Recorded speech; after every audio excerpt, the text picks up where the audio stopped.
आज हम सीखते हैं किसी भी दी गई संख्या का जातीय मान या लोकल वैल्यू क्या होती है। होता क्या है कि किसी दी गई संख्या में किसी अंक का जातीय मान उसका अपना मान होता है, चाहे वे किसी भी स्थान पर क्यों ना हो।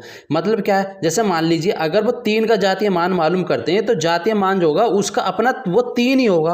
अब मान लीजिए 5 का जातीय मान मालूम करते हैं तो 5 का जातीय मान क्या होगा, 5 ही होगा। अगर 8 का मालूम करते हैं तो 8 का जातीय मान क्या होगा, 8 होगा। इसका मतलब क्या है, जो जहाँ किसी भी स्थान पर क्यों ना हो, वह नंबर किसी भी स्थान पर क्यों ना हो, उसका जातीय मान वह उसका खुद का स्वयं का मान होगा। जैसे मान लीजिए 4 का जातीय मान मालूम करते हैं तो 4 का जातीय मान क्या होगा, 4 ही होगा। 2 का जातीय मान 2 ही होगा। अब स्थानीय मान देखते हैं कैसे निकालते हैं। अगर किसी भी संख्या का स्थानीय मान निकालते हैं, जैसे 4 का स्थानीय मान निकालना हमें, तो इस 4 का जो स्थानीय मान होगा इसके लास्ट में कितनी संख्या है, इसके लास्ट में कोई संख्या नहीं है, इसलिए इसका स्थानीय मान क्या होगा, 4 ही होगा।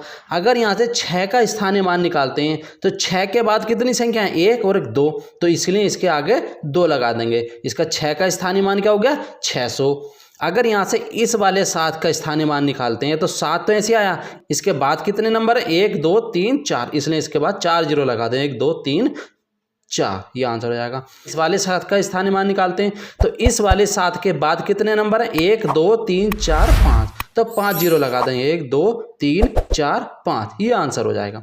तो हमेशा ध्यान रखना, किसी भी स्थान का स्थानीय मान निकालते हैं तो उसके बाद जितने भी नंबर होते हैं उतने ही जीरो लगा देंगे। जैसे यहाँ 9 का निकालेंगे, 1 2 3 4 5 6, तो 9 के बाद कितने जीरो लगा देंगे, 1 2 3 4 5 6, ये आंसर हो गया।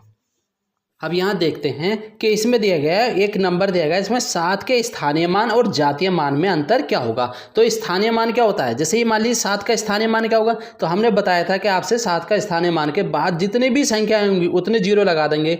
कितनी संख्या है, 3 संख्या है, इसलिए इसका 7 का स्थानीय मान क्या हो गया, ये। और जातीय मान क्या होता है, हमने बताया था कि जिस संख्या का भी जातीय मान मालूम करते हैं उस संख्या का बस स्वयं वो संख्या होती है, तो कितनी हो गई, 7। और जब 7000 में से 7 घटाएंगे तो कितना आ जाएगा भैया हमारा, 6993 आंसर।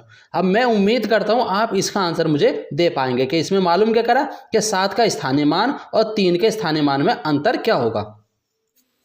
सम संख्याएं, इवन नंबर। सम संख्या वह संख्याएं होती हैं 2 से पूरी कट जाएं, जैसे 2 4 6 8 10। सम संख्याएं कौन सी होती हैं, जो 2 से पूरी कट जाएं। इसी तरह से हम देखते हैं विषम संख्याएं या ओड नंबर। ओड नंबर कौन से होते हैं, जो 2 से पूरे ना कटें। 1 3 5 7 9। अभाज्य संख्याएं वो संख्याएं होती हैं जिसके केवल 2 गुणनखंड हो। कितने गुणनखंड हो, 2। जैसे सबसे छोटी अभाज्य संख्या क्या होती है, 2 3 5 7 11 13, ये इस तरह से। तो सबसे छोटी अभाज्य संख्या क्या होती है, अगर क्वेश्चन में कई बार मालूम किया जाता है कि सबसे छोटी अभाज्य संख्या क्या होती है, तो सबसे छोटी अभाज्य संख्या क्या होती है हमारी, 2। तो कई बार इस तरह से भी क्वेश्चन मालूम किया जाता है कि 1 से लेकर 50 तक कितनी अभाज्य संख्याएं हैं। तो आपको याद रखना कि 1 से लेकर 50 तक कितनी अभाज्य संख्या होती हैं, वो 15 होती हैं।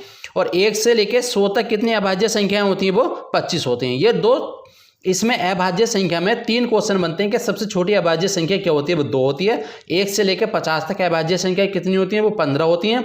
और 1 से लेकर 100 तक अभाज्य संख्याएं कितनी होती हैं, वो 25 होती हैं।